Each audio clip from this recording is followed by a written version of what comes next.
The Mafia boss saw something in the diner that froze his heart, something that shouldn't exist. He followed the waitress home, breaking every rule he'd ever made. What he found changed everything, and now the most dangerous man in the city would burn his entire empire to the ground to protect it. The coffee was cold again. Enzo Vitali stared at the chipped ceramic cup, watching steam rise into nothing. Midnight had come and gone at Rosie's diner, and he was the only customer left. He preferred it that way.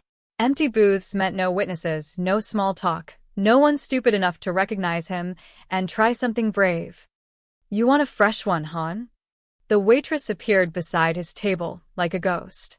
Young, maybe 25, with dark hair pulled back in a messy ponytail and tired eyes that had seen more than they should. Her name tag read Mia, in faded letters. "No," Enzo's voice came out rougher than he intended. 9 years of giving orders had stripped away any softness. "How much longer are you working?" Mia glanced at the wall clock. "Another 20 minutes. Why? You planning to rob the place?" She smiled, but there was caution behind it. "Smart girl." "Just curious how late you people stay open." He pulled out his wallet, dropped 2 20s on the table for a $6 coffee. "Keep it." She looked at the money, then at him. "That's too much." "Then buy yourself something that isn't coffee and exhaustion." Before she could respond, movement outside the window caught Enzo's attention. A boy, maybe 8 or 9 years old, stood under the streetlight, bundled in a coat too big for his small frame. He was waving at Mia through the glass. But it wasn't a regular wave. The boy's hand moved in a specific pattern, 3 fingers up, then a circular motion, ending with a tap against his chest. Playful, deliberate, Familiar. Ice flooded Enzo's veins. Mia waved back with the same gesture, laughing silently. The boy grinned and pointed down the street, indicating he'd wait for her there. "That your kid?" Enzo's words came out sharper than he meant. Mia's smile faded. "Why do you care?" "I don't," but his hands had tightened into fists under the table. She grabbed the money and walked away without another word, disappearing into the kitchen. Enzo sat frozen, his mind racing backward through 9 years of grief. 3 fingers up, "I love you," circle motion. "Always and forever." Tap the chest. Right here. It was the secret signal he'd invented for his son, Marco. A game between father and son. Something private. Something impossible for a random street kid to know. Marco had died in a house fire 9 years ago. Enzo had buried an empty casket because there wasn't enough left to bury. His wife Elena had died in the same fire. The investigation ruled it an accident. Faulty wiring in their summer home. Enzo had burned down half the city in revenge before accepting the truth. Sometimes bad things just happened, even to men who controlled everything. But that signal, that exact signal. Coincidence didn't exist in Enzo's world. Someone was sending him a message, or... The diner lights flickered off section by section. Mia emerged from the back, coat on, keys jingling. She didn't look at him as she headed for the door. Enzo stood, leaving the cold coffee behind. Outside, the November air bit through his expensive suit. He watched Mia walk toward the boy, who'd moved down the block near a bus stop. She ruffled the kid's hair, said something that made him laugh, and together they started walking deeper into the industrial district. Every instinct Enzo had developed over 20 years in the Mafia screamed at him to follow. He climbed into his black Mercedes, parked in the shadows 3 cars down. The engine purred to life, and he followed at a distance, headlights off. The streets were empty this time of night, just closed warehouses and chain-link fences. Mia and the boy walked fast, comfortable in the darkness. She kept one hand on his shoulder, protective. They turned down an alley, then another, navigating the urban maze like they'd done it 1,000 times. Enzo's phone buzzed. Tony, his driver. "Boss, you want me to pick you up? Getting late." No. "Go home." "You sure? That's not a great neighborhood." "I said go home," he ended the call. The Mercedes crept forward, silent as a predator. Enzo had followed men before, rivals, traitors, cops who asked too many questions. But this felt different. This felt like chasing a ghost. The boy laughed at something Mia said, the sound carrying in the quiet night. Light. Innocent. So different from the violence that filled Enzo's days. They stopped in front of a building that looked ready to collapse. Broken windows, graffiti-covered walls, a sign that might have once read, St. Mary's Home for Children. The orphanage had been condemned for years, scheduled for demolition that never came. Mia pulled out a key, unlocked a side door, and ushered the boy inside. Light flickered on in a first-floor window, warm, yellow, alive. Enzo parked the Mercedes a block away and killed the engine. He sat in the darkness, watching that single-lit window, his heart pounding in a way it hadn't since the night of the fire. That hand signal. That birthmark he'd glimpsed on the boy's neck when he turned under the streetlight. A crescent moon shape, just visible above his collar. Marco had the same birthmark, on his left shoulder blade. Elena used to kiss it every night before bed, calling it his lucky moon. Enzo's hands shook on the steering wheel. Impossible, he whispered to the empty car. But the Mafia had taught him one thing. Impossible just meant someone was hiding the truth. He reached for the door handle, then stopped. If he walked in there now, emotional and unprepared, he'd make mistakes.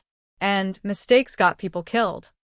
Instead, Enzo pulled out his phone and dialed a number he hadn't used in 5 years. Marcus. It's Vitali. I need you to run a full background check. Quietly, he stared at the orphanage window. A waitress named Mia. Works at Rosie's Diner on 5th. And I need everything you can find about a condemned orphanage on Warehouse Row. He paused, watching Mia's silhouette move past the window. And Marcus? No one else hears about this. No 1 inch. Enzo waited in the car for 20 minutes before moving. Patience was survival in his line of work. Rush and blind, and you ended up in a body bag. The street remained empty. No cars, no witnesses. Just the orphanage and its single-lit window, like a beacon in the urban wasteland. He stepped out of the Mercedes, closing the door softly. The November wind carried the smell of rust and old garbage. His Italian leather shoes, worth more than most people's monthly rent, crunched over broken glass as he approached the building. The side door Mia had used was locked, but the back entrance hung crooked on broken hinges. Enzo slipped inside, letting his eyes adjust to the darkness. The hallway smelled like mold and decades of neglect. Paint peeled from walls in long strips. Water damage stained the ceiling. This was where she brought the kid? To this death trap.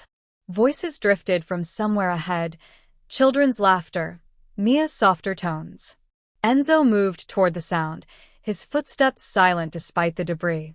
20 years of enforcing and surviving had taught him how to become invisible when needed. The hallway opened into what must have once been a common room. Enzo pressed himself against the wall, staying in the shadows where darkness pooled thick. The scene before him stopped his breath. 7 children, ranging from maybe 6 to 12 years old, filled the space. The room itself was a patchwork of survival, mismatched furniture, blankets nailed over broken windows, a hot plate plugged into an extension cord that ran who knows where. Christmas lights strung across the ceiling provided most of the illumination, casting everything in a warm, makeshift glow. Mia stood at a counter that might have been a nurse's station once upon a time. She stirred something in a large pot, soup from the smell of it. Her coat was off now, replaced by a worn sweater with holes in the elbows. "Tommy, did you finish your math homework?" she called out. A skinny kid with glasses looked up from a battered textbook. "Almost. I'm stuck on number 7 inch. Let me see after dinner." Mia tasted the soup, added salt. "Lily, stop pulling Sarah's hair, or no dessert." 2 girls on the floor immediately separated, guilty as charged. The boy from the diner, the one who'd made that signal, sat at a table trying to fix a broken lamp. His tongue stuck out in concentration as he twisted wires together. Careful, Jamie, Mia warned. "Don't shock yourself." Jamie. The boy's name was Jamie. "I got it." The lamp flickered to life. Jamie pumped his fist in victory, and the other children cheered. From the shadows, Enzo studied the boy's face. Dark hair, olive skin, the same sharp jawline Elena's family had. But lots of Italian kids looked like that. It didn't mean anything. Mia carried the pot to the table. "Dinner, everyone. Wash your hands first." The children scrambled up, forming a chaotic line at a small sink in the corner. Jamie went last, patient despite being smaller than most of the others. "You did good work on that lamp," Mia told him, serving soup into mismatched bowls. "My dad taught me." Jamie's voice was quiet. "Before." Enzo's pulse quickened. "Before what?" "Well, he taught you well." Mia ruffled his hair again, that same protective gesture from earlier. "I don't remember his face anymore," Jamie said suddenly. "Is that bad?" The room went quieter. Even the younger children sensed the shift. Mia crouched down to Jamie's eye level. "No, baby. That's not bad. You were so young. But I bet he'd be proud of you. Learning to fix things, helping the other kids, being brave." "You think he's watching?" "I think if he loved you, he never really left." Mia tapped Jamie's chest, the same spot from the hand signal. "Right here." Jamie nodded, satisfied with that answer. He grabbed his bowl and sat down. The children ate with the desperate efficiency of kids who didn't know when the next meal might come. Mia didn't eat. She moved around the room instead, tightening a loose light bulb here, adjusting a blanket there, checking a little girl's forehead for fever. She wasn't their mother. She was too young for that. But she moved like one anyway, like someone who'd built a family from broken pieces. After dinner, Mia supervised teeth brushing and tucked the younger ones into sleeping bags arranged on the floor like a campground. The older kids claimed a corner with actual mattresses. The whole operation ran with practiced efficiency. Jamie was the last one ready for bed. He'd changed into pajamas, Superman, worn thin from washing. As he reached up to turn off the lamp he'd fixed, his shirt rode up. Enzo's world stopped. There, on the boy's left shoulder blade, clear as a brand, a crescent-shaped birthmark. Not similar. Not close. Identical. The same size, same placement, same curve. Enzo had kissed goodnight 1,000 times. The shadows suddenly felt too small, the air too thin. Enzo gripped the wall to stay upright. It couldn't be. Marco had died. He'd seen the house burning. He'd identified Elena's body. The fire chief had explained how hot the flames burned, how little they'd found of. But they'd found almost nothing of Marco. Just fragments. Assumptions. A child's shoe. What if the assumptions were wrong? "Mia."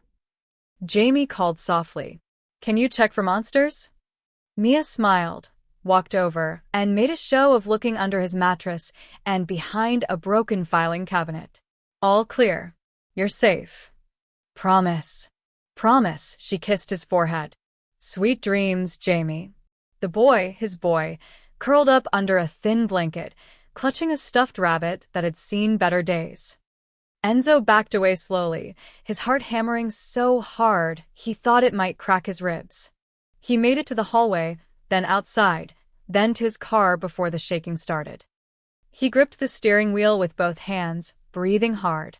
The cold dawn, the feared boss of the Vitali family, the man who'd ordered executions without blinking, sat in his car and felt tears burn his eyes for the first time in 9 years. That birthmark. That signal. That face, now that he really looked. Marco was alive. And someone had made Enzo believe his son was dead. Enzo didn't go home. Home was a mansion in the hills with 14 rooms he never used and silence that echoed like a tomb. Instead, he drove to his office, a legitimate construction company that laundered money and provided cover for less legitimate operations. Dawn broke gray and cold as he unlocked his private office on the top floor. The city stretched below, waking up to traffic and coffee runs and normal problems. Enzo's problems were buried 9 years deep. He went straight to the safe behind his desk. The combination was Elena's birthday. Inside, underneath stacks of cash and backup passports, sat a cardboard box he hadn't opened since the funeral. His hands trembled as he lifted it out. Inside, photos of Marco, birthday parties, beach trips, the boys' first day of school, Elena pregnant, glowing, one hand on her swollen belly. Their whole life, reduced to paper memories. Enzo spread everything across his desk like evidence at a crime scene. Because that's what this was now, a crime. Someone had stolen his son and let him believe the boy was dead. He grabbed the official fire report next, pulling it from his filing cabinet. He'd read it 100 times in those first terrible months, searching for someone to blame. The investigators had concluded. Electrical fire, started in the basement, spread too fast. 2 casualties. Elena Vitale, 32. Marco Vital, 6. But now Enzo read it differently, looking for lies instead of closure. The timeline jumped out first. The fire started at 11:47 p.m. according to the report. But the fire department didn't arrive until 12:23 a.m. 36 minutes. The summer house was only 15 minutes from the nearest station. Where was the delay? Enzo grabbed his laptop, pulling up everything he'd saved from that night. News articles, police statements, photos from the scene he'd paid crime photographers to take. The summer house had burned to the foundation. Nothing but ash and twisted metal remained. But in one photo, taken from the back of the property, Enzo spotted something he'd missed before. Tire tracks in the muddy garden, too fresh to be from the fire trucks that came from the front. Someone else had been there. He zoomed in, hands shaking. The tracks led away from a house, toward the woods that bordered the property. An escape route. His phone buzzed. Marcus, the private investigator. It's 5 a.m., boss. You said quiet. I'm working on it. I need something else. Enzo's voice was ice. Pull everything on the fire investigation from 9 years ago. The summer house on Lakewood Drive. I want the original reports, not the cleaned-up versions. Silence. Then, boss, that's sealed. Official investigation, closed case. I don't care if it's sealed with the Pope's blessing. Get it? This is about your. Just do it. Enzo ended the call. He opened his contacts next, scrolling to a name he'd hoped never to use again. Detective Frank Morrison. Dirty cop. On Enzo's payroll for 15 years. The man who'd handled the fire investigation. Morrison answered on the first ring. Vitali? Jesus, it's not even dawn. We need to talk. Now. About what? About why you're still breathing. Enzo's voice dropped to the tone that made men confess sins. My office. 30 minutes. Come alone. He hung up before Morrison could argue. Enzo spent the next half hour circling his office like a caged wolf, piecing together fragments. The rushed investigation. The quick ruling of accidental death. The cremation Morrison had recommended for closure. No body. No dental records confirmed. Just ashes in an urn. They'd played him. Someone had played him, and he'd been too destroyed by grief to see it. The office door opened.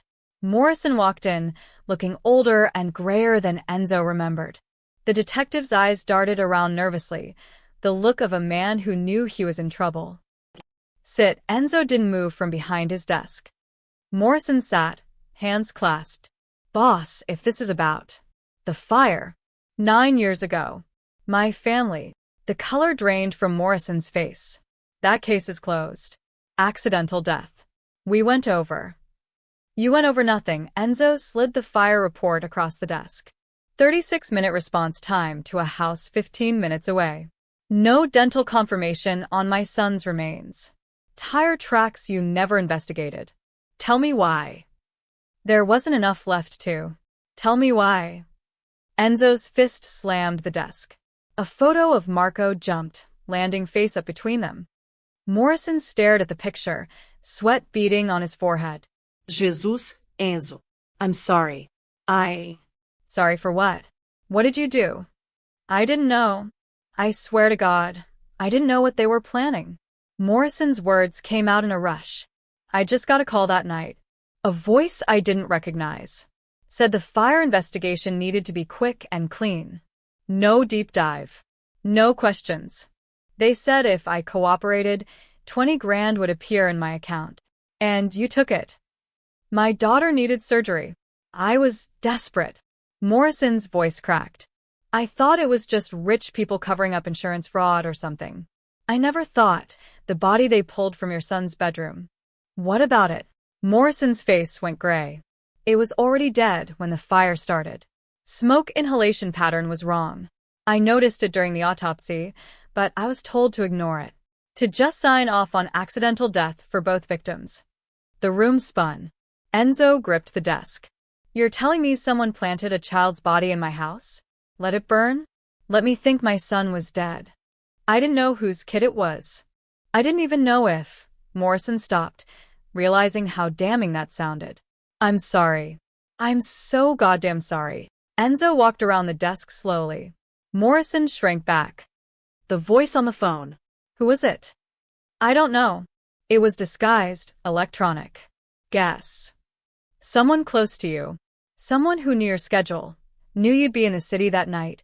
Knew Elena and Marco would be alone at the summer house. Morrison looked up, terrified. Someone in your own organization, boss. It had to be. The betrayal hit like a bullet. Someone he trusted. Someone he'd broken bread with. Someone who'd looked him in the eye while his son was alive somewhere, stolen. Get out, Enzo whispered. Morrison fled. Alone again, Enzo picked up Marco's photo.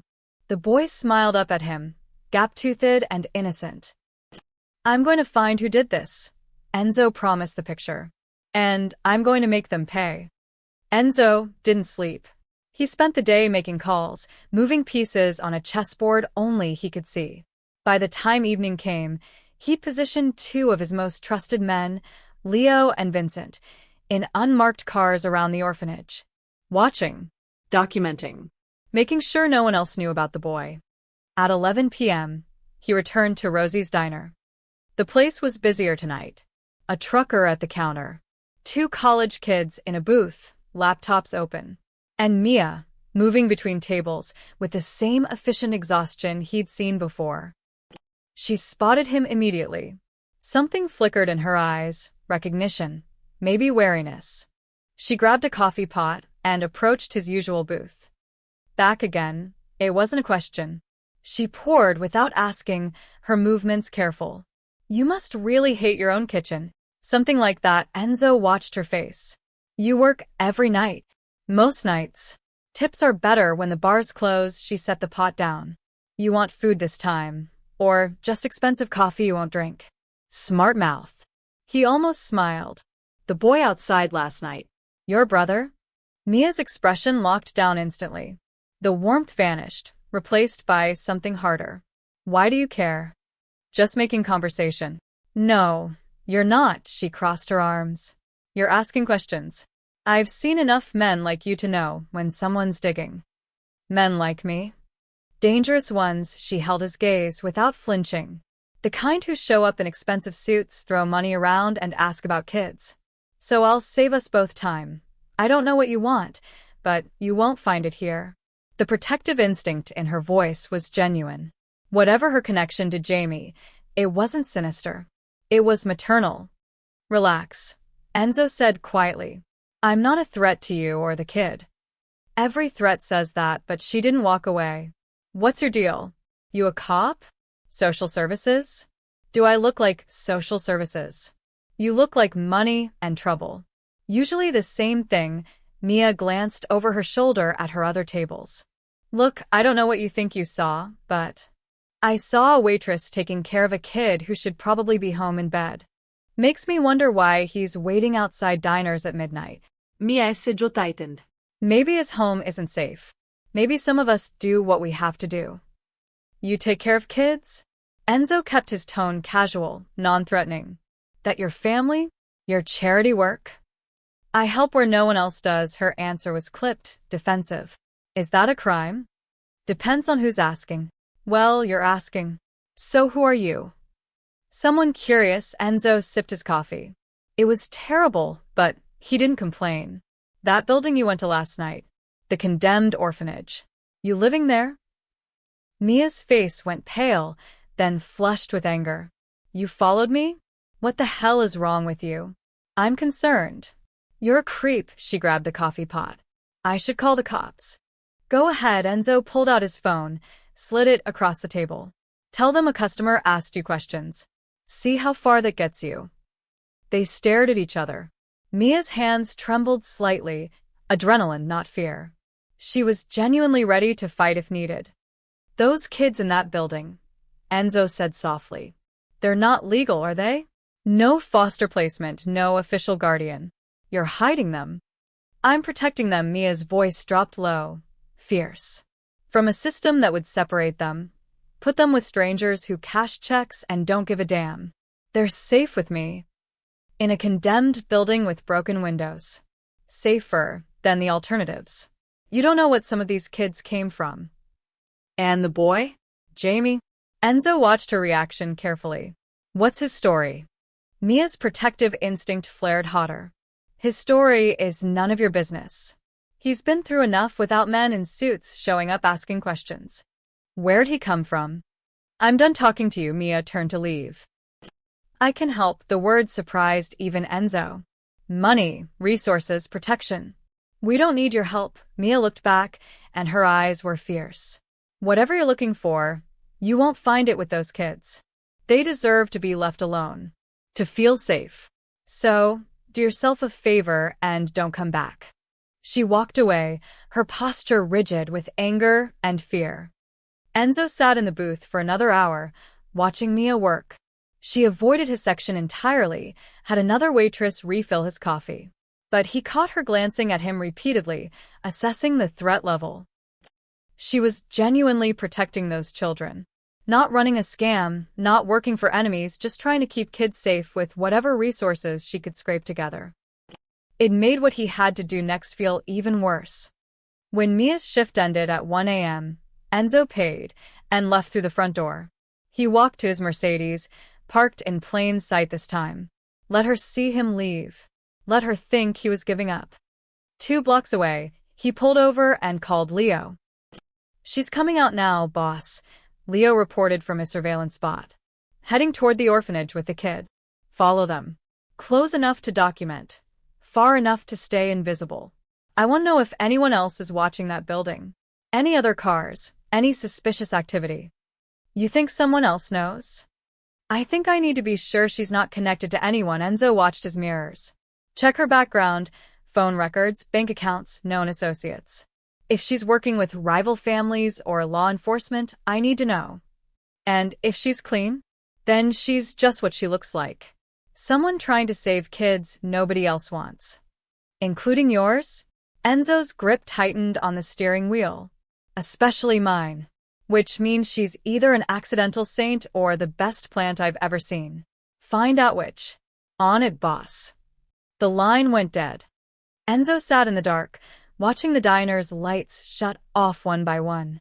Somewhere in the city, his son was sleeping in a condemned building, believing his father was dead. Believing his real name was Jamie, not Marco. 9 years stolen. 9 years of birthday parties and school plays and bedtime stories. 9 years Enzo would never get back. But he'd have the truth. And he'd have blood. He started the engine and drove into the night, a ghost hunting ghosts. 3 days later, Marcus called with answers Enzo both needed and dreaded. They met at a warehouse Enzo owned on the industrial waterfront, empty except for shipping crates and the smell of motor oil. Marcus arrived with a laptop and a manila envelope thick with documents. You're not going to like this, Marcus said, setting everything on a rusted metal table. I haven't liked anything in 9 years. Talk. Marcus opened the laptop first, pulling up a scanned document. City archives. Records from St. Mary's Orphanage before it was condemned. I had to bribe 3 people to get access. The screen showed an intake form, faded but legible. Enzo leaned forward reading. Name, Jamie Cooper. Age, 6 years. Date of admission, November 19th, 2016. Previous guardian unknown. Notes, child found wandering near warehouse district. Nonverbal for first 2 weeks. No identification. No missing persons report match. November 19th, 2016. 12 days after the fire that supposedly killed his son. Cooper isn't his real name, Enzo said quietly. It's not even a good fake. Standard placeholder they use for unclaimed kids. Marcus clicked to another document. But here's where it gets interesting. Normally, unidentified children get flagged for state investigation. Police get involved, social services does a full workup, fingerprints go into the system. But that didn't happen. No. Someone filed paperwork saying Jamie Cooper was a foster placement from out of state, Pennsylvania. They forged transfer documents, made it look legitimate. By the time St. Mary's shut down 3 years later, Jamie was just another kid who fell through the cracks. Enzo's hands clenched into fists. Who signed the paperwork? Dead end. Signatures illegible, and the caseworker listed quit 2 weeks after Jamie's admission. Left the state. No forwarding address. Marcus pulled up another file. But I traced the original intake. Guess who was working at St. Mary's the night Jamie showed up? Tell me. A woman named Angela Rossi. Night nurse. She's the one who processed him, gave him the name Jamie Cooper, and wrote "found wandering" in the report. The name hit Enzo like a fist. Rossi. Yeah. Any relation to Dominic Rossi? My former consigliere. Enzo's voice went cold. He died 6 years ago. Heart attack. Or what they'd called a heart attack. Dominic had been found dead in his car. Autopsy ruled natural causes. He'd been overweight, high blood pressure, all the risk factors. But Dominic had also been one of 3 people who knew Enzo's family would be at the summer house that night. Angela Rossi was his sister. Marcus continued. She died 2 years ago. Also natural causes, cancer. Convenient. Enzo stared at Jamie's intake photo on the screen. The boy looked hollow-eyed, scared, smaller than 6 years old should look. Everyone who touched this case is dead or gone. Which means someone covered their tracks very carefully. Marcus pulled papers from the envelope. But they couldn't erase DNA. Enzo's heart stopped. You got it. Your men did. Leo's good at what he does. Marcus spread out lab results. They collected a toothbrush from the orphanage 3 nights ago, when the kids were asleep. Sent it to a private lab, rush job, paid triple to keep it quiet. And Marcus looked up, and his expression was grave. 999% match. The boy is your biological son. The warehouse spun. Enzo gripped the table to stay upright. He'd known, somewhere deep, he'd known, but having proof made it real. Made the betrayal real. Made 9 years of grief and rage suddenly have a target. Marco, Enzo whispered. His name is Marco. Boss, I'm sorry. I can't imagine. Who else knows about this? Just me, Leo, and Vincent. No one else. I swear. Enzo nodded slowly, his mind already racing through scenarios. The fire. The fake body. The forged paperwork. This wasn't random. This was organized. Someone wanted you weakened, Marcus agreed. Losing your family like that, it would have destroyed most men. Almost destroyed you. It had destroyed him. For 2 years after Elena and Marco's supposed deaths, Enzo had been a ghost running an empire. He'd made mistakes, lost territory, trusted the wrong people. His grief had been a vulnerability, and someone had exploited it. But who? Dominic was your consigliere, Marcus said carefully. He knew your security, your schedules, your properties. If he was involved, then someone above him gave the order. Enzo's voice was ice. Dominic didn't have the ambition to move against me, but he had access. He could have been the hand while someone else was the brain. Your current inner circle, who was around 9 years ago? Enzo ran through the list mentally. Most of his top lieutenants had turned over since then, dead, promoted, or retired. But one name stood out. Rocco Marchetti. He was a soldier back then, hungry for advancement. Now he's my top lieutenant. You think he moved against you? I think someone did. And whoever it was is still close enough to be dangerous. Enzo gathered the documents, his movements controlled despite the rage burning through him. If they find out Marco's alive, they'll try to finish what they started. What do you want me to do? Keep digging. I want financials from 9 years ago. Anyone who came into sudden money, anyone who made moves right after the fire. And I want surveillance on Rocco. Quietly. If he even breathes wrong, I want to know. Marcus nodded. What about the boy? And the girl, Mia? Enzo thought of Jamie's hollow eyes in that intake photo. His son, traumatized and alone, given a fake name and left to survive in a condemned building. They stay where they are. For now, Enzo headed toward the exit. But I'm going to get closer. I need to know if Mia knows anything about his past. If she's protecting him accidentally, or if someone planted her there. And if she's innocent. Then she's kept my son alive for 9 years while I thought he was dead. Enzo paused at the door. Which means I owe her everything. Or it meant she was the best long-term surveillance anyone had ever run.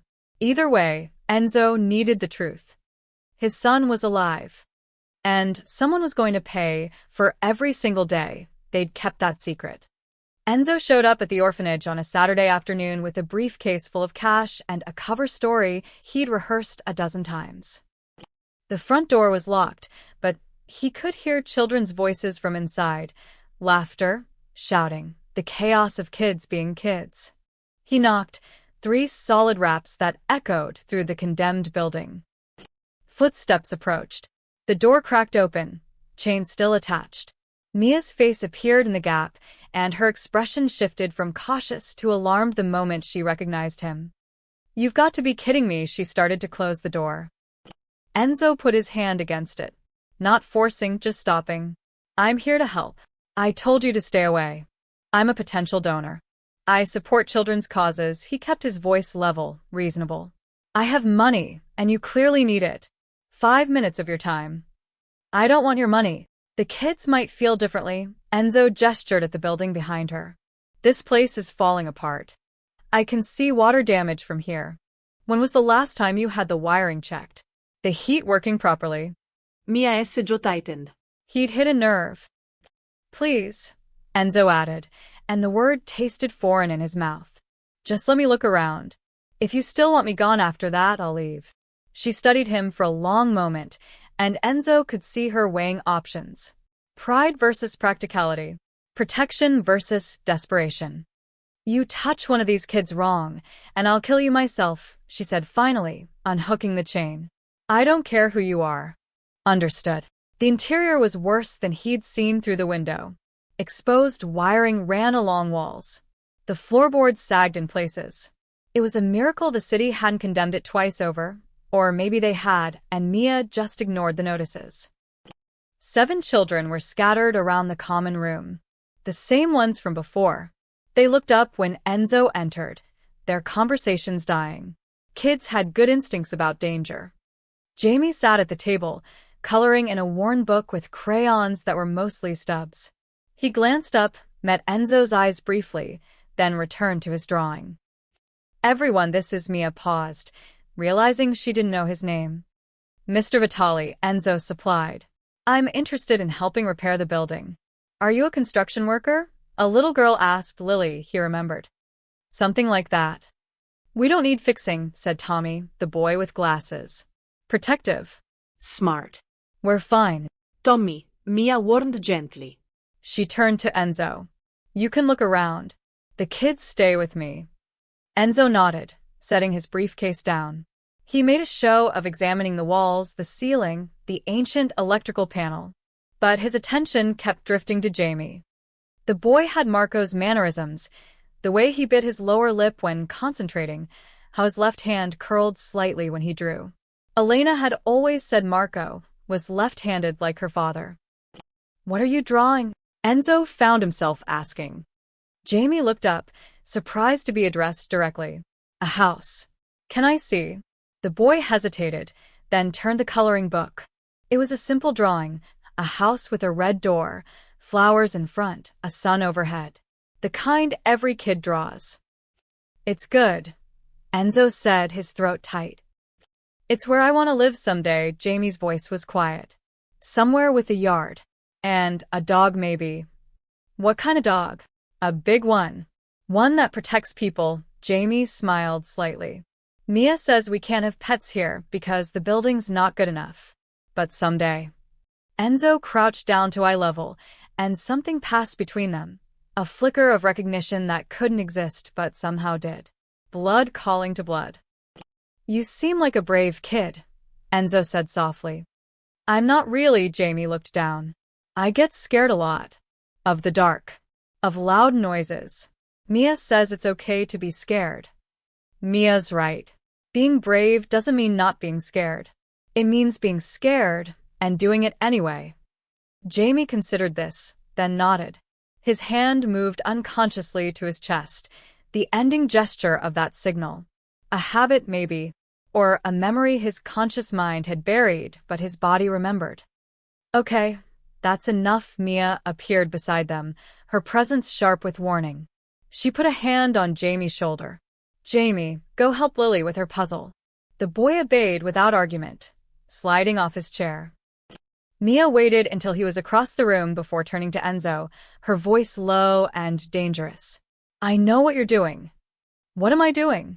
Getting close to him. Asking questions. Testing boundaries. Her eyes were hard. I've seen it before, men who show up with money and interest. It never ends well for the kids. I'm not.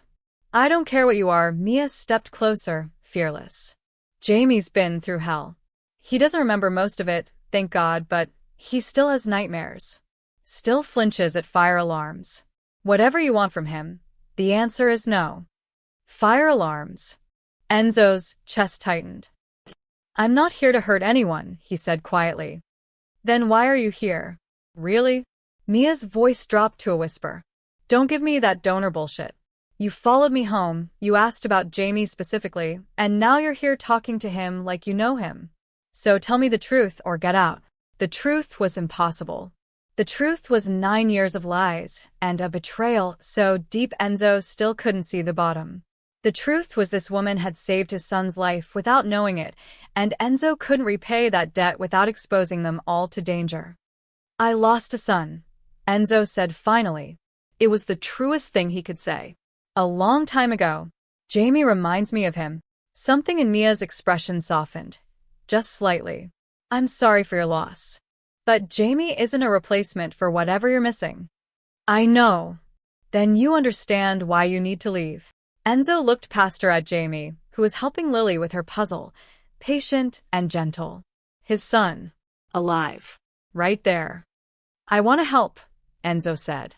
Not just with money. With protection. These kids are vulnerable here. We're careful. Careful isn't enough, Enzo met her eyes. You're doing something good, Mia. But you're one person, and this city eats good people alive. Let me help. Why would you do that? Because one of those children is mine, Enzo thought. Because I've already lost 9 years, and I won't lose another day. Because no one helped me when I needed it, he said instead. Mia studied him for a long moment. Finally, she sighed. The electrical panel is about to blow. We need it replaced before winter or we'll freeze. I'll have someone here tomorrow. Someone discreet. No city officials, no inspections. Understood. Enzo picked up his briefcase, pulled out $10,000 in cash, and set it on the table. For food. Heat. Whatever they need. Mia stared at the money like it might bite her. That's too much. It's not enough. Enzo walked toward the door, then paused. That signal Jamie does. 3 fingers, circle, tap. Where'd he learn it? Mia's face shuddered. I don't know. He's done it since I found him. Why? Just curious. He left before she could ask more questions, stepping out into the afternoon sun. His hands shook as he walked to his car. Jamie didn't remember him. Didn't remember his real name or his real father. Someone had stolen those memories along with everything else. But that signal remained. Buried deep. Waiting. Enzo would bring everything back. And he'd destroy whoever had taken it away. The DNA results arrived at Enzo's mansion at 2 a.m. on a Tuesday. Marcus had them couriered in a sealed envelope marked confidential medical records, generic enough to avoid suspicion. Enzo was alone in his study, as he'd been most nights since discovering Jamie. He dismissed his guards, locked the door, and opened the envelope with hands that wouldn't stay steady. The lab report was clinical, sterile. Pages of genetic markers and probability calculations. But the conclusion at the bottom was simple. Probability of paternity, 999%. Marco Vitali and Jamie Cooper were the same person. Enzo set the papers down carefully, as if they might shatter. Then he stood, walked to the window overlooking his estate, and let out a sound he hadn't made in 9 years, a sob that came from somewhere deep and broken. His son was alive. His son had been alive this entire time, living in squalor, believing he was an orphan named Jamie Cooper, while Enzo had mourned an empty casket.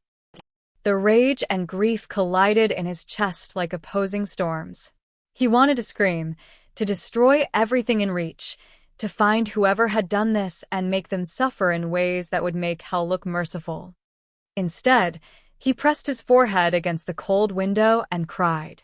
Silent, shaking tears for 9 years of stolen birthdays and missed moments. For a 6-year-old boy who'd watched his mother die and been taken from everything he knew. For Marco's nightmares and fear of fire alarms. I'm sorry, Enzo whispered to the darkness. I'm so sorry I didn't find you sooner. His phone buzzed. Marcus. Did you get it? Marcus asked quietly. Yeah, Enzo's voice was raw. Boss, I'm sorry. What do you need? Time. Space. I'll call you tomorrow. Enzo ended the call. He poured himself 3 fingers of scotch, drank it in one swallow, and poured another. The alcohol did nothing to dull the storm inside him. Someone had done this. Someone close enough to know his family's schedule, bold enough to fake a child's death, connected enough to forge documents and bribe officials. Someone who'd looked Enzo in the eye every day while his son was out there, lost and alone. The list of suspects was short, and Rocco Marchetti's name sat at the top. Enzo pulled out his phone to call Leo to order deeper surveillance on Rocco, but his office door opened before he could dial. Boss, sorry to interrupt. Rocco walked in, file folder in hand, and stopped when he saw Enzo's face. Jesus, you okay? You look like hell. Enzo quickly wiped his eyes, turning his grief into anger. I said I wasn't to be disturbed. The Castellano deal fell through. Thought you'd want to know. Rocco set the folder on the desk, his eyes sharp and assessing. What's going on? What's got you this rattled? Nothing. Family business. You don't have family anymore, Rocco said it without malice, just stating facts. Then his gaze dropped to the papers on Enzo's desk, the DNA results, partially visible. Enzo saw the exact moment Rocco's expression changed. Saw the flicker of recognition, the quick calculation behind his eyes. What's that? Rocco asked, too casually. I said leave. Enzo's hand moved closer to the gun in his desk drawer. Is that a paternity test? Rocco took a step closer. Boss, if you've got some kid out there we should know about. Get out. Enzo's voice dropped to the tone that made men run. Rocco raised his hands, backing toward the door. All right. Touchy subject. I get it, but his eyes were already planning, already calculating. He left, closing the door softly. Enzo immediately grabbed his phone, calling Leo. Rocco just left my office. Where is he? Heading down the hallway toward the East Wing. Want me to stop him? No. Follow him. Every call he makes, every person he talks to, I want to know. Starting now. On it. Enzo stared at the closed door, his instincts screaming. He'd made a mistake showing vulnerability in front of Rocco. Worse, he'd left evidence visible. He gathered the DNA results, locked them in his safe, and waited. 20 minutes later, Leo called back. Boss, we got a problem. Rocco just made 3 calls from his car.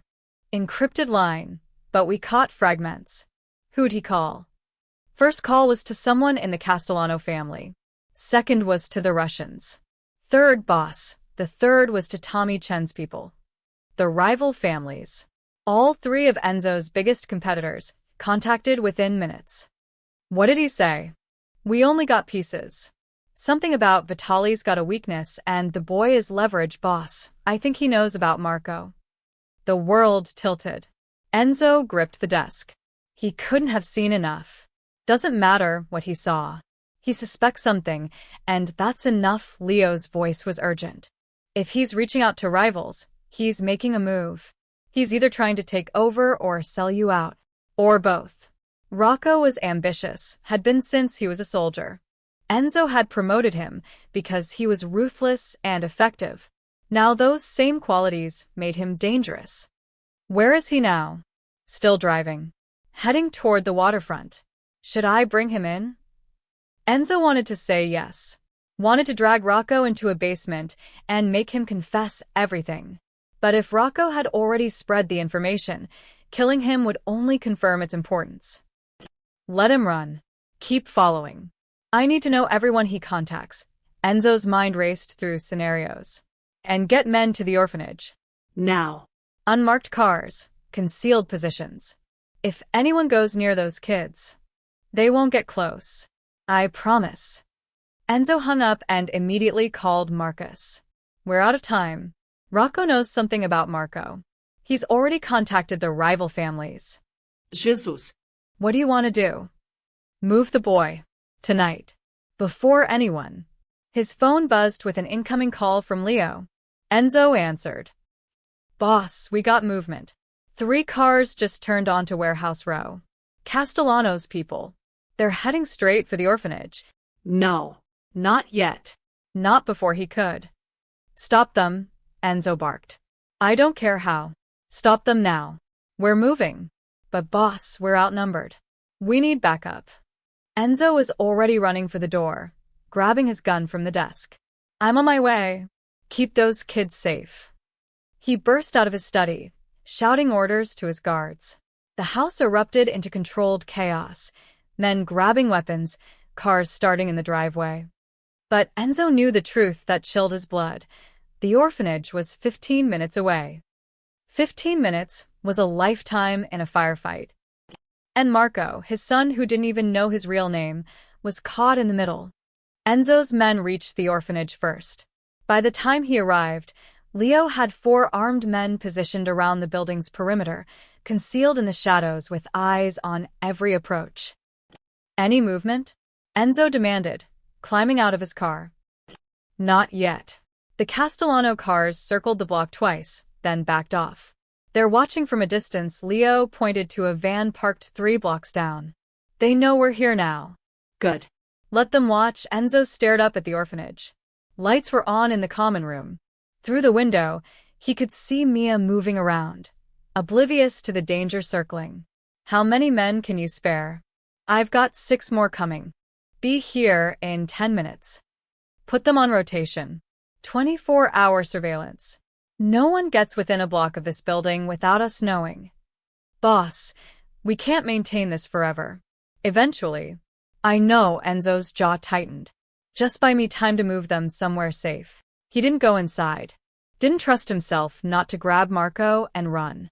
Instead, he sat in his car and waited, watching the orphanage like a guardian angel with blood on his hands.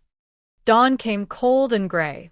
The city woke slowly, delivery trucks, early commuters, the rhythm of ordinary life.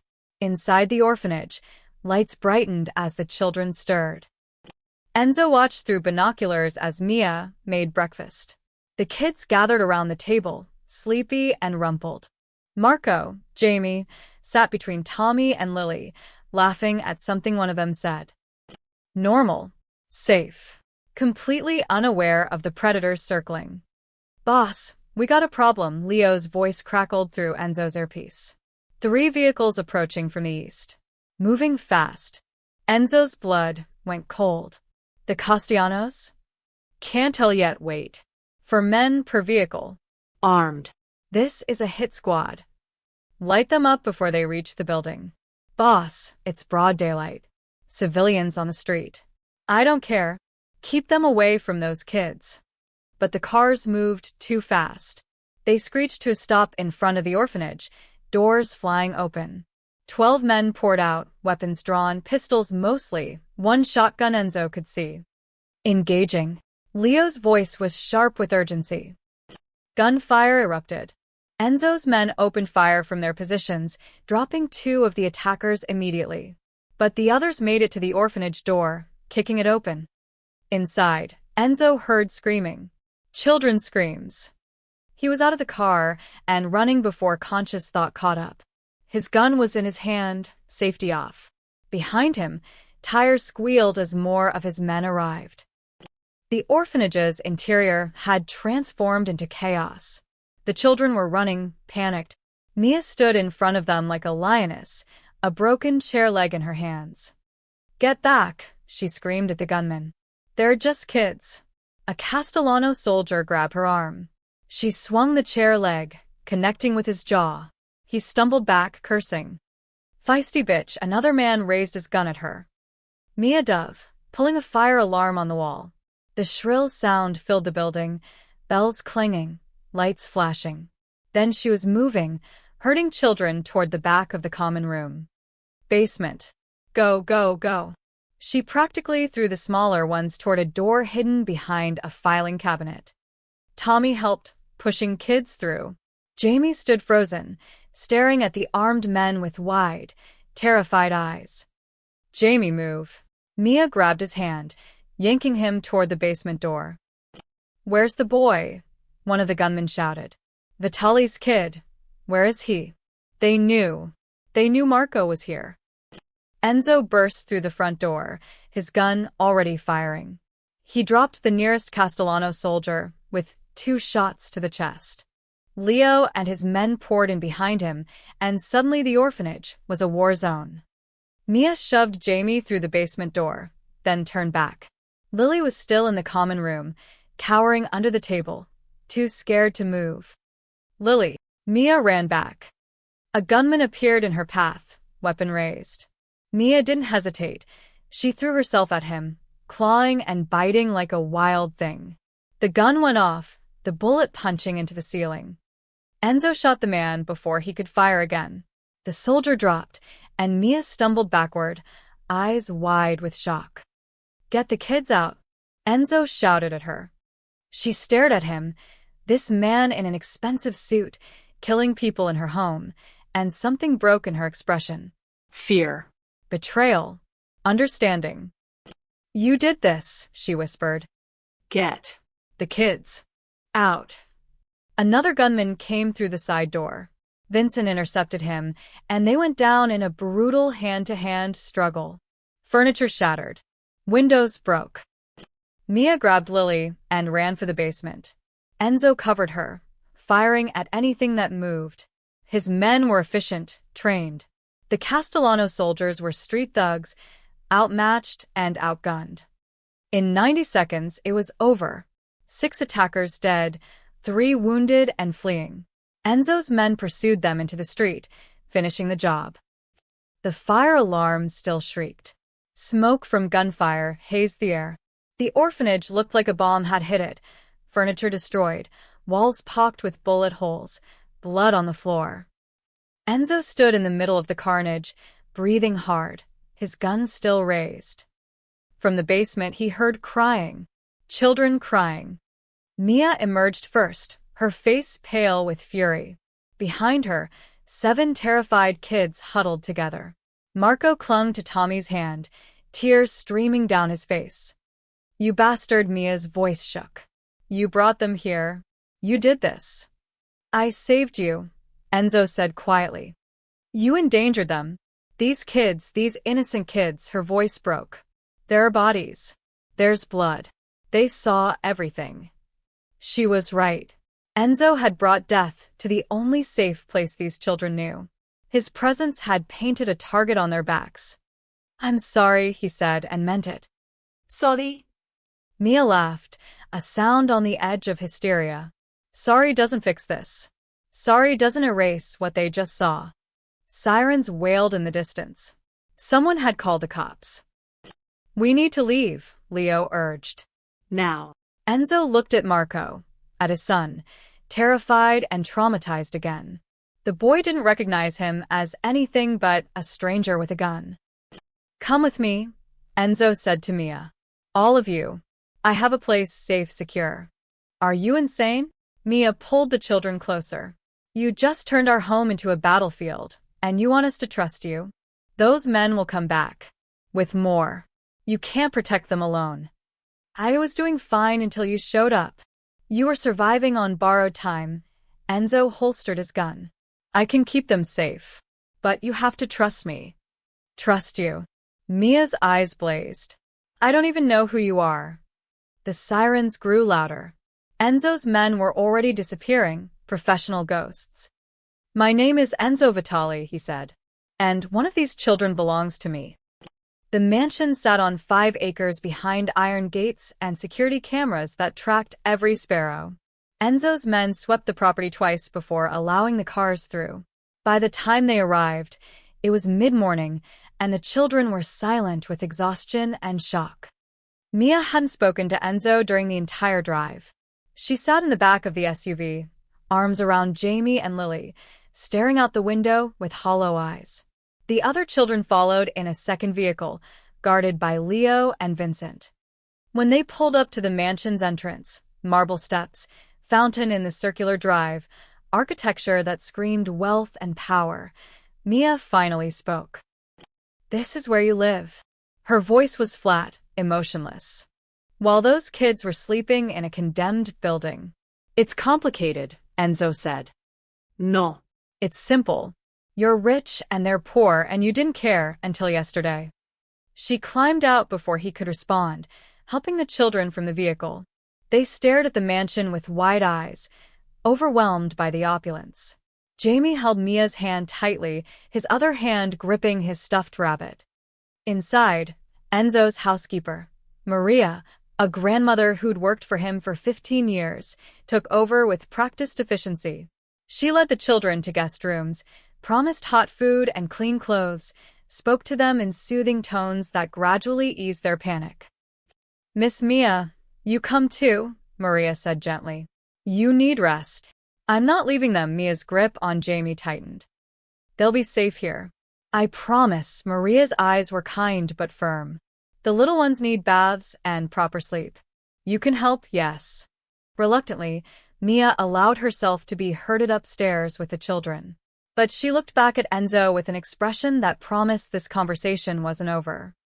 Enzo waited in his study, pacing like a caged wolf. His hands still shook with adrenaline from the firefight. On his desk, photos from the orphanage, crime scene photos Leo had taken before the cops arrived. Evidence of the war Enzo had brought to innocent children. 2 hours later, Maria knocked softly. The children are fed and sleeping. Miss Mia is waiting for you in the library. Enzo found her standing by the window, arms crossed, fury radiating from every line of her body. She'd changed into clothes Maria provided, simple jeans and a sweater, but her hair was still wild, and her eyes held the look of someone pushed too far. Start talking, she demanded. You should sit. I'll stand. Talk. Enzo closed the library door, ensuring privacy.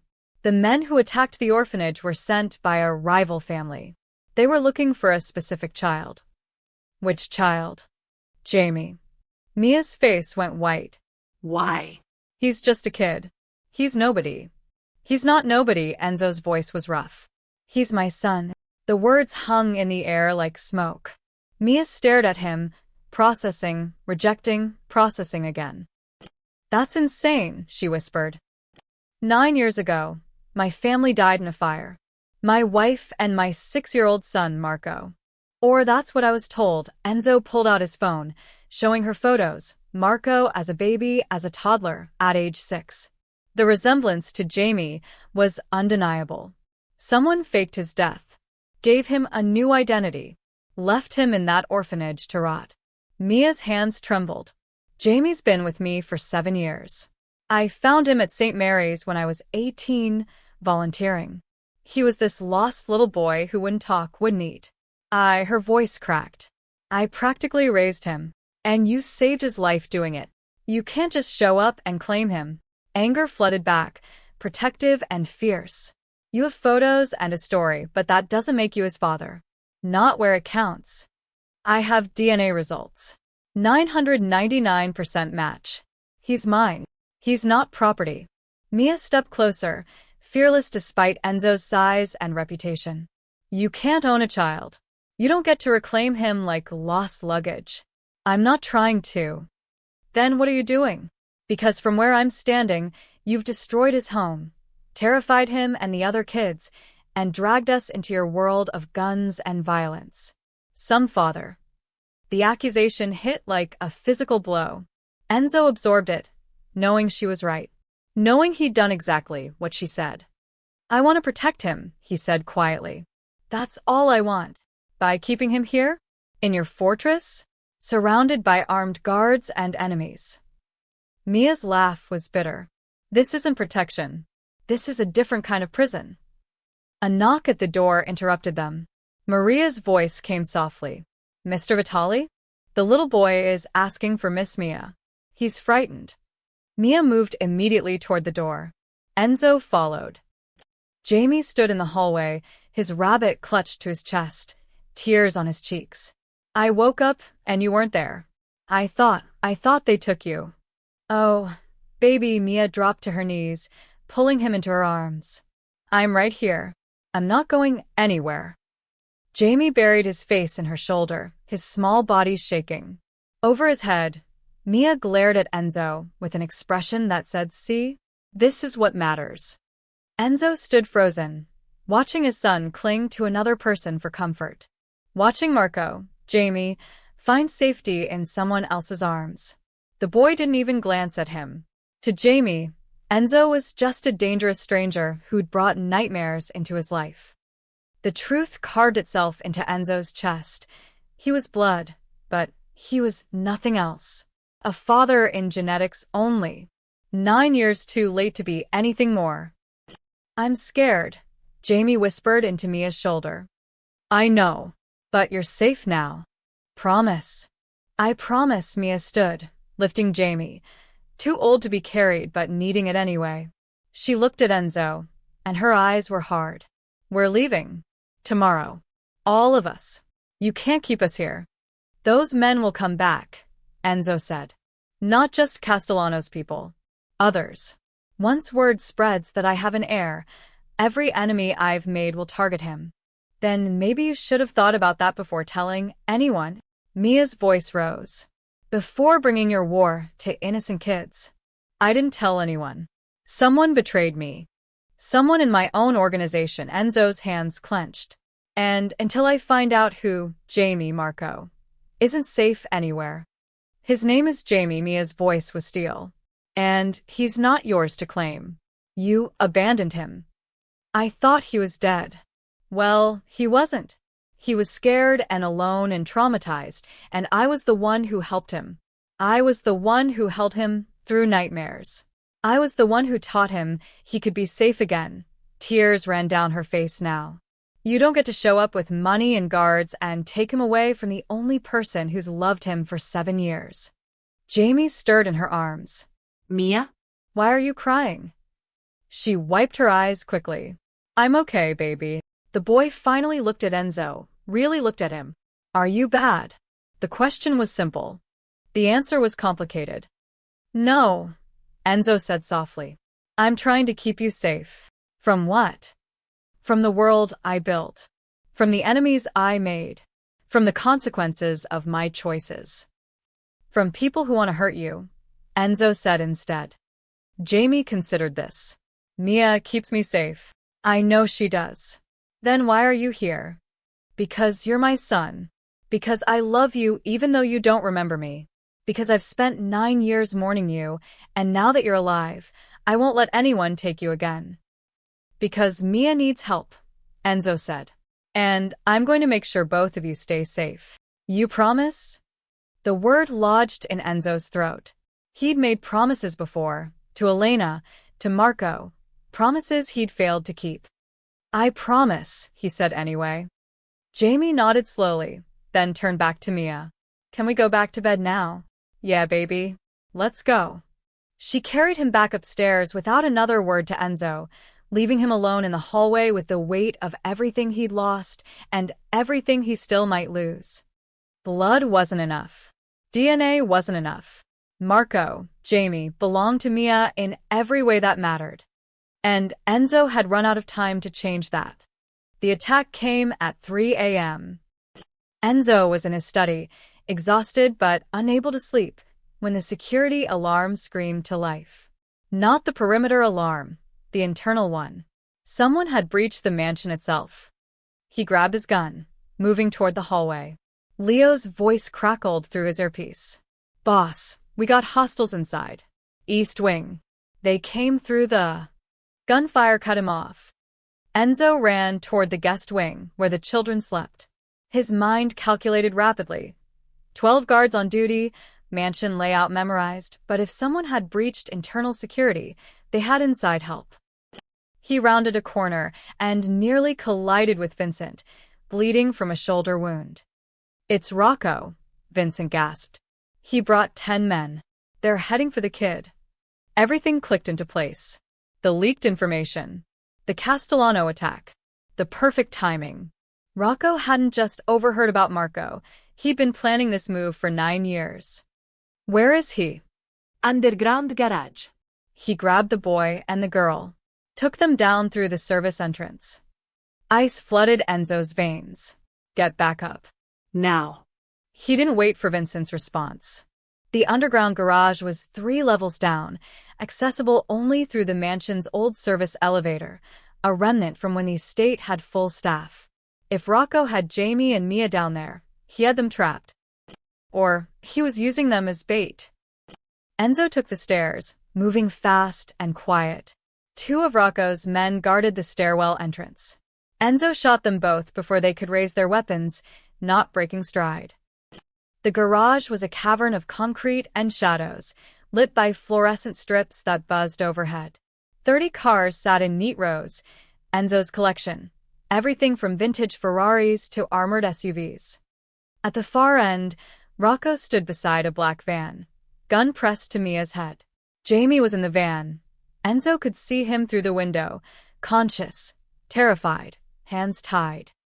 3 more of Rocco's men flanked him, weapons trained on the stairwell entrance where Enzo emerged.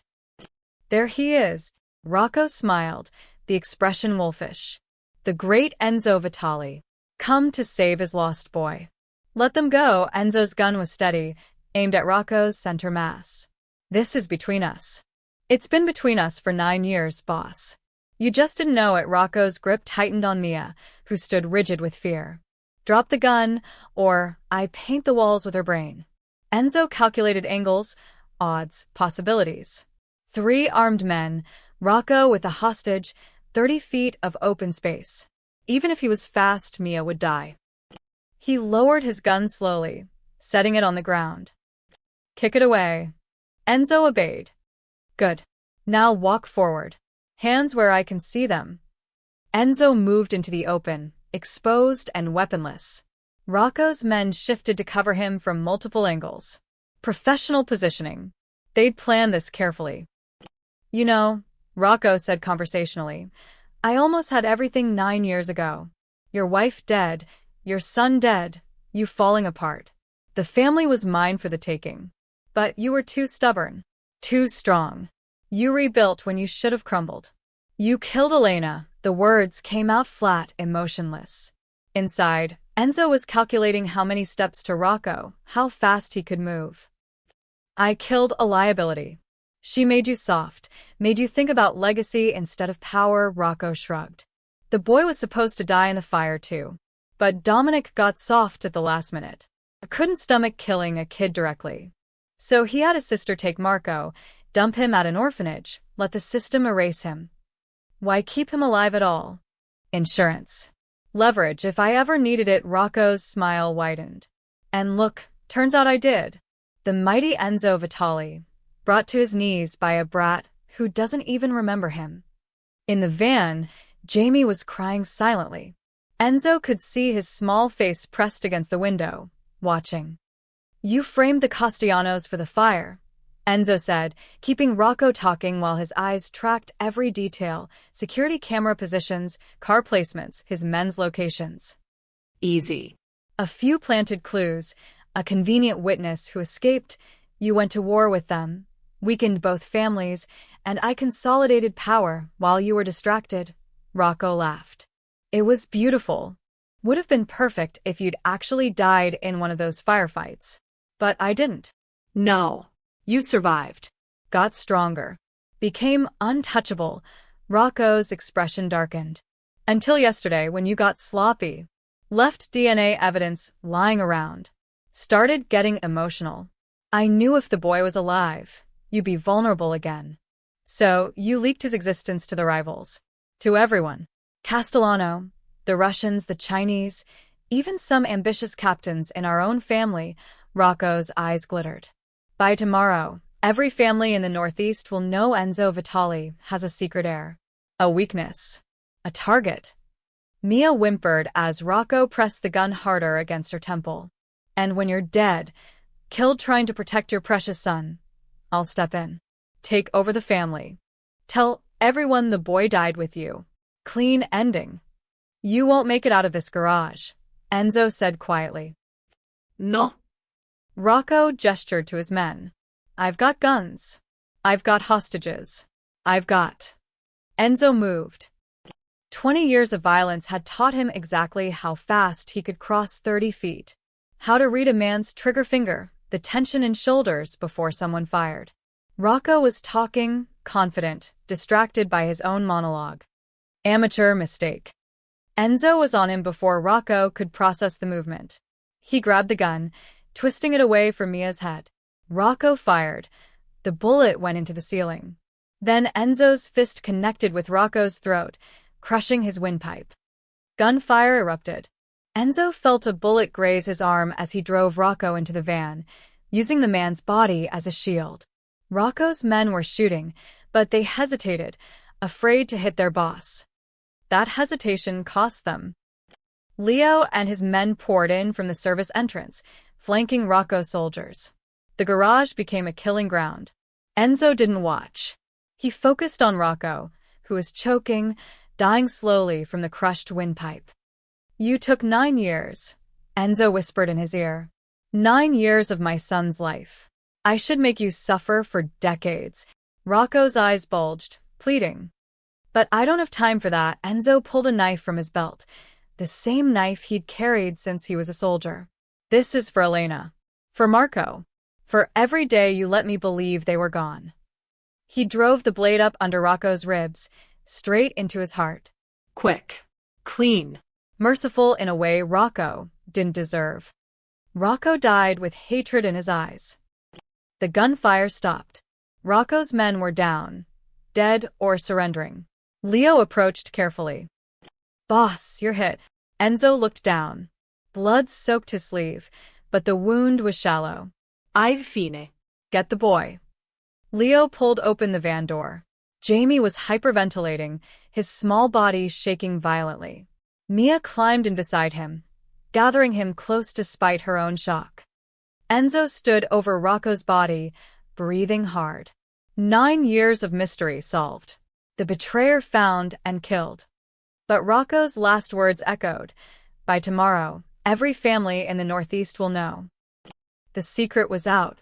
Marco, Jamie, was a known target now. And there was nowhere in Enzo's world safe enough to hide him. Dawn broke cold and gray over the harbor. Enzo stood at the end of a private pier, watching his men prepare the deception that would save his son's life. A black sedan sat on the concrete dock, identical to the one Enzo drove. Inside, a body, male, Marco's approximate size and build, courtesy of the morgue and a coroner on Enzo's payroll. Soon, the car would burn. The harbor patrol would find it in the morning, and the world would believe that Enzo Vitali's secret heir had died in a tragic attempt to flee the city. Death by fire. Again. The symmetry wasn't lost on Enzo. Behind him, footsteps approached. Mia walked down the pier, her arms wrapped around herself against the cold. The children were safe in a hotel 2 miles away, guarded by Leo and Vincent. But Mia had demanded to be here, to understand what came next. "You're really doing this," she said, not a question. "It's the only way." Enzo didn't turn from the water. Rocco leaked Marco's existence to every rival family on the East Coast. By now, they all know I have a son. An heir. They'll never stop coming for him. So you fake his death. Make them think he died with you in some attack. Not with me. Enzo's voice was rough. I'm leaving too. Transferring control of the Vitali family to my oldest friend, Anthony Greco. He's been my underboss for 20 years. Loyal, smart, no ambition to be boss. He'll keep the peace. Mia studied his profile. You're giving up your empire. I'm choosing my son. The words came easier than Enzo expected. 9 years ago, someone made me choose between family and power by taking away my choice. Now I'm making it freely. What about the other families? Won't they still hunt you? Enzo Vitali will die tonight too. Car accident, funeral next week. There'll be enough evidence to satisfy everyone he finally looked at her. We'll disappear. New names, new lives, somewhere they'll never think to look. We. Mia's eyes narrowed. I never agreed to. You and the children are targets now too. You were seen with Marco. They know you're connected, Enzo's voice softened. I'm not asking you to stay with me. I'm offering you a way out. A safe life for all of you. Funded by blood money. Funded by someone who owes you everything. Enzo stepped closer. You kept my son alive when I couldn't. You gave him love, safety, a childhood. I can never repay that debt. But I can give you this, a chance to disappear with him. To keep being the family he needs. Mia's eyes glistened. You're his father. Biologically. But you're right. That's not what makes someone a parent, the admission hurt, but it was true. Marco doesn't know me. Doesn't trust me. When he's scared, he runs to you. That won't change in a day or a week or a year. Then what are you asking for? Time. A chance to know him. To be part of his life. Even if I'm not the center of it, Enzo's voice cracked. I missed 9 years. I won't miss more. But I won't force him into anything. He stays with you. You make the decisions. I'm just there. If you'll let me be. Mia was silent for a long moment, watching the sunrise paint the water gold. He has nightmares about fire. Wakes up screaming sometimes. I hold him until he calms down. Elena died in the fire. He must have seen. Enzo couldn't finish. He doesn't remember details. Just flames and fear. The doctors said trauma erased most of his memory from before the orphanage. Mia wiped her eyes. Maybe that's a blessing. He doesn't remember losing you, but he lost me anyway. Yeah. He did. She turned to face him fully. If we do this, if we disappear together, I need your word. No mafia business. No violence. No bringing that world into his life ever again. You have it. And he doesn't learn the truth until he's ready. Until I say he's ready. That one hurt.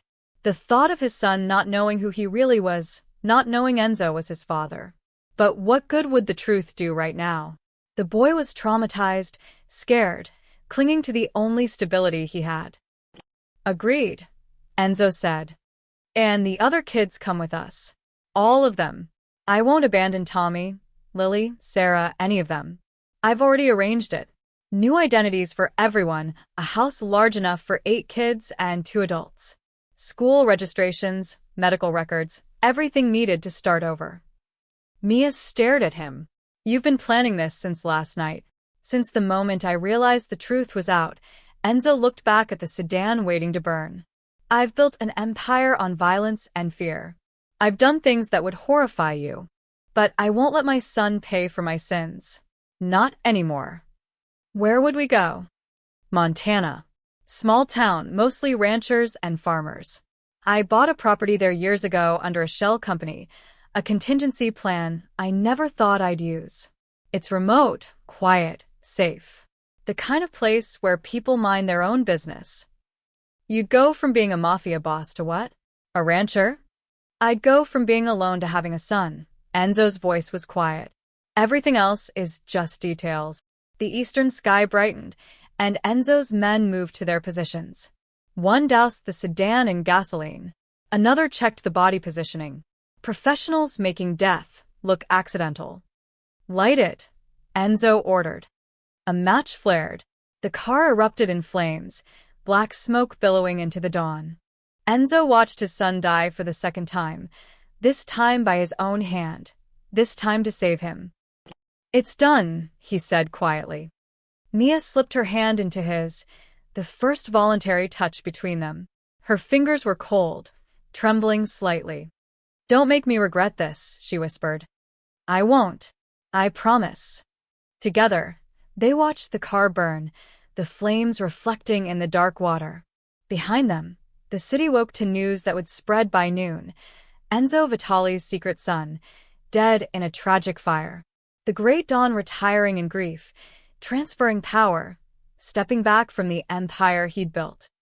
None of it true, all of it necessary. "We leave tonight," Enzo said. "New names by tomorrow. What will you call yourself?" He thought of Marco's gap-toothed smile, Elena's laugh, 9 years of grief transforming into something else. Something like hope. "I don't care. As long as my son calls me something eventually." The flames consumed the sedan, and with it, the last pieces of Enzo Vitali's old life.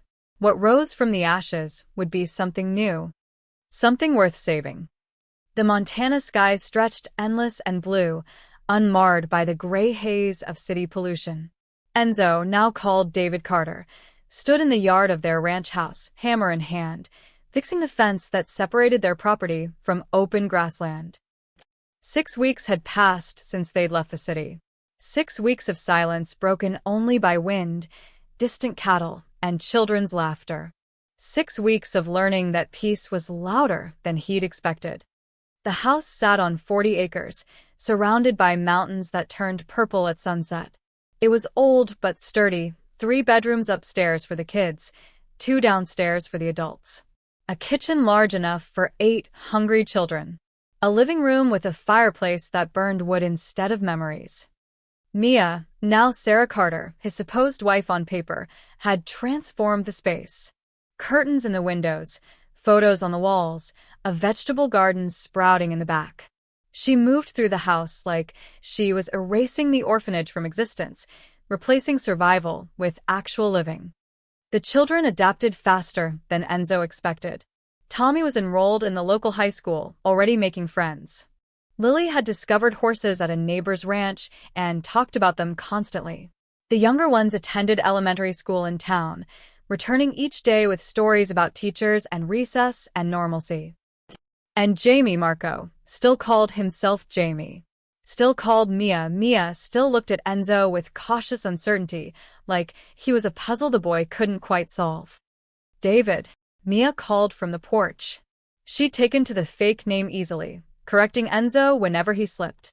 "Lunch in 10 minutes. Coming." His voice felt strange saying casual things. "Lunch. Coming." Normal words for normal people. He set down the hammer, wiping sweat from his forehead. His hands were developing calluses in new places. The expensive suits hung unused in a closet. His gun was locked in a safe he hadn't opened in 4 weeks. Enzo Vitali was dead. David Carter was learning to live. Inside, the kitchen smelled like fresh bread and vegetable soup. The children crowded around the table, loud and chaotic in the way only kids could be. Mia ladled soup into bowls, her movements efficient but relaxed. She smiled more now. The shadows under her eyes had faded. Jamie sat at the corner, drawing in a new sketchbook Mia had bought in town. He still drew houses, always houses with red doors and yards and dogs. Dreams of permanence. "How's the fence?" Mia asked as Enzo washed his hands at the sink. "Fixed. Should hold through winter." "You're getting good at this." There was warmth in her voice now, the defensive edge worn away by weeks of watching him try. "Try to be normal. Try to be safe.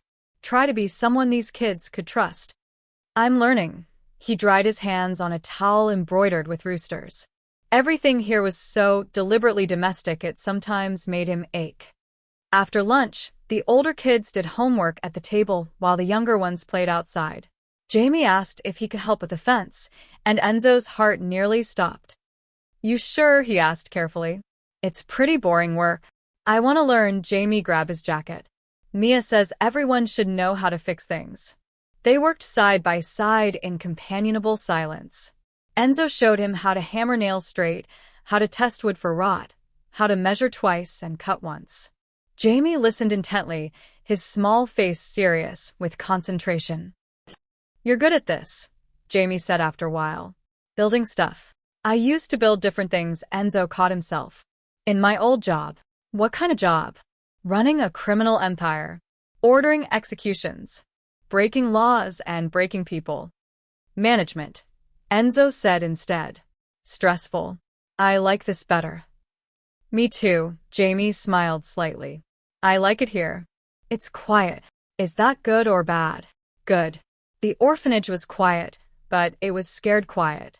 This is safe quiet. The boy's wisdom surprised Enzo constantly. "And Mia's happy. She sings now when she cooks." "I noticed that. Are you happy?" Jamie looked up at him with Elena's eyes, dark, perceptive, seeing more than anyone expected. The question lodged in Enzo's throat. Was he happy? He'd given up power, wealth, respect. He lived in the middle of nowhere fixing fences and pretending to be someone named David. His son didn't know who he really was. But Marco was alive, breathing, safe, growing, laughing. "Yeah," Enzo said softly. "I'm happy." Jamie nodded, satisfied, and returned to hammering. They worked until the sun started setting, painting the mountains in shades of gold and amber. Mia called them in for dinner, her voice carrying across the yard. Enzo gathered the tools while Jamie ran ahead toward the house. Then the boy stopped, turned back, and raised his hand.